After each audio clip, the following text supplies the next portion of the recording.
Good morning, ladies and gentlemen, and welcome to what now is the fourth of an annual series of meetings on the use of medical devices in diabetes. Now, we welcome many people from overseas, and especially thanks to our friends and colleagues from the United States. I know some of you have got a lot of snow there, so we arranged really nice weather here, calm and about +7. It's amazing what we can do. So, welcome to this fourth meeting. So, for those of you who are new to the European Association for the Study of Diabetes, it's our 50th year this year. We're 50 years old this year. And we'll be meeting in April in Montecatini in Italy, where we were founded some 50 years ago on the exact date for our next executive committee meeting in April.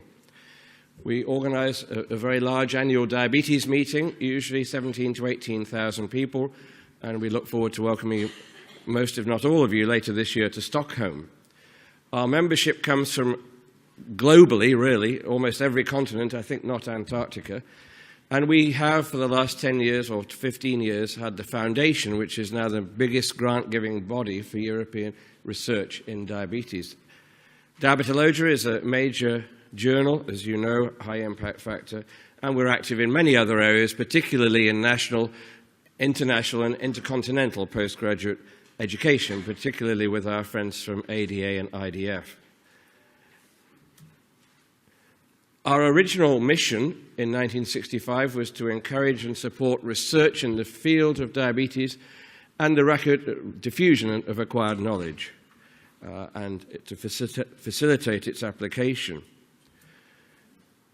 We've moved on from there, as you will see in this continuing evolution, and now we've been interested in safeguarding the management of those people with diabetes in Europe, hence our concern over the last few years about the state of regulation and post-marketing surveillance of medical devices in Europe. What we're talking about here, of course, is really a huge step forward from when I was involved in some of the very first work in continuous subcutaneous insulin infusion in the UK some now 35 years ago. And now, of course, we have very sophisticated devices, not only for delivering insulin, but also for continuous glucose monitoring. These are the devices that concern us. The regulation of devices, registration and post-marketing surveillance in Europe is, to say the least, not simple. And you'll see from this slide here that we have in the middle there the competent authority. This is the authority that's really responsible for monitoring this. In the UK, for example, it's the MHRA. But key here in the bottom is the notified body. And as many of you will know, there are many notified bodies, not only in Europe, but also outside of Europe. And it was the BMJ investigative reporter, Deborah Cohen, who, of course, went undercover and was nearly able to register an artificial hip, metal on metal, by a fake company that she was supposedly representing. This exposed the problems we have in the regulation of devices and registration. The CE mark, of course, enables this product to be marketed anywhere in Europe.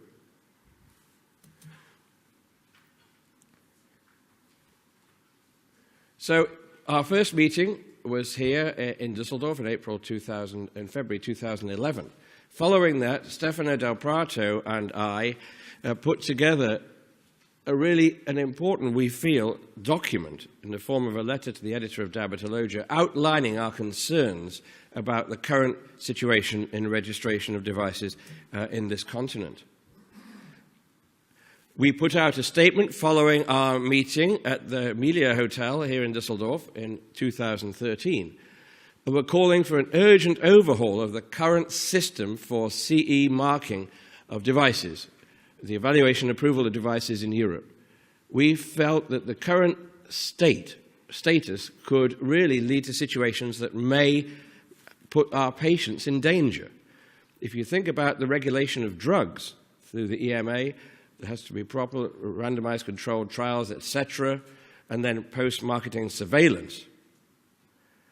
Devices now we're relying on, and Steve Russell is here, and I'll show his paper from the New England Journal of Medicine, the bionic pancreas, where the regulation, the continuous monitoring of glucose and the auto feedback to the delivery of insulin is potentially just as dangerous if it goes wrong as if the insulin itself fails. That's our concern. And you'll see Lutz Heinemann, who is here today, representing the European arm of our joint ADA-EASD statement that will be published later this year. And I co-chaired a meeting on the safety and future developments in medical devices at our annual meeting last September in Vienna.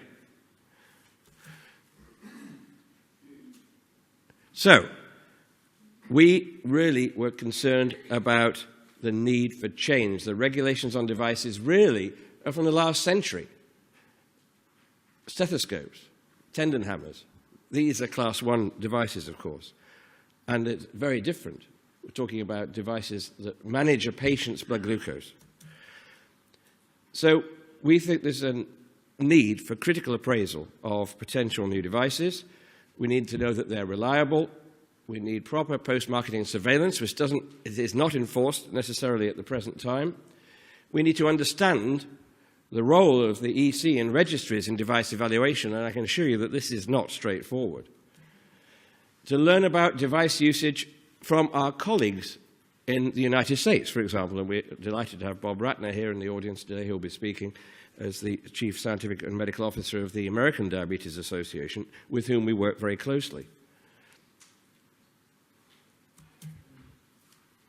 Here in more detail, the EASD is calling upon the European Union institutions to be ambitious while establishing the new legislative framework for medical devices in Europe. And this is what we hope our community demands: pre-marketing clinical investigations and proper post-marketing surveillance that, as I say, is not necessarily compulsory at the present time. We need highly qualitative notified bodies. For example, there's not one notified body that necessarily at the moment has particular expertise in the area of continuous glucose monitoring and insulin delivery devices. We want an accessible, complete and transparent European data bank so we can access where are the data of the reliability of this device or this continuous glucose monitor or whatever. We want continuous dialogue with stakeholders and swift conclusion of negotiations. As you know, there are proposed changes, but these mainly affect Class 3 devices. There will be specialized notified bodies for Class 3 devices, which, of course, are those used by colleagues, for example, in cardiology, such as pacemakers and so on. So we need continuous dialogue and a swift conclusion of these negotiations. Even though this started in 2012, at the best, these changes will be approved at the end of this year and not necessarily implemented for 3 years after that. This is a long process. We're talking about 2018, 2019, before these changes would be implemented. So we need devices and control for our patient safety, the efficacy of devices on the European market, and we need much more research and access to data. And we want really to have excellent relationships with all those involved, including the manufacturers, who I know agree with us on many of these points. We want to work together basically to ensure the safety of those who are being treated with insulin infusion devices or who are relying on, for example, continuous glucose monitoring. And here we have the statement that will be published in April, I mentioned already, and I'm delighted that Lutz Heinemann is here representing the European arm and Zan Fleming is here representing the American arm. This is a joint statement of EASD and ADA that has been passed through our panel for the oversight of guidelines and statements, and that contains David Matthews, and all of you know he's very particular about the English in documents. I think none knows better than Lutz about that. So this will be published in April. As I said, we're delighted to have Steve Russell here, and here is his paper, The Bionic Pancreas. But it's not only the medical community that's interested in these devices. Last week, I was en route to Montpellier to lecture, and I was given a copy of Time magazine. What is there in Time magazine this week? An article, The Next Best Thing to a Cure for Diabetes, talking about the bionic pancreas, an extended article. And on Monday morning, at the crack of dawn, I was flying from Tbilisi to Istanbul, and I got a copy of the International New York Times, or it used to be called the International Herald Tribune. And what is there in that? More scandal from the United States. Knee replacement device unapproved but used in surgery.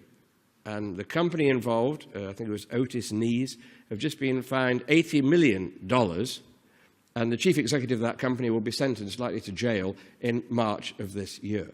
So it goes on, not only in Europe but also in the United States. So there are problems that need to be resolved, hence our interest in bringing this meeting together. And the program you have, and this morning we will be talking about medical devices in Europe, and then we're delighted to welcome friends from other societies, cardiology, respiratory, and the ADA I've already mentioned. Then there'll be a presentation by Lutz Heinemann this afternoon on this new statement. And we're delighted to have Kelly Close from Close Concerns in the United States, who this afternoon will be talking about internet media and social networks. Later on today, in the room next door, there are submitted posters, and this is a chance for networking and discussing with colleagues about the research going on in medical devices. Tomorrow, we also have a full program ending just before lunch.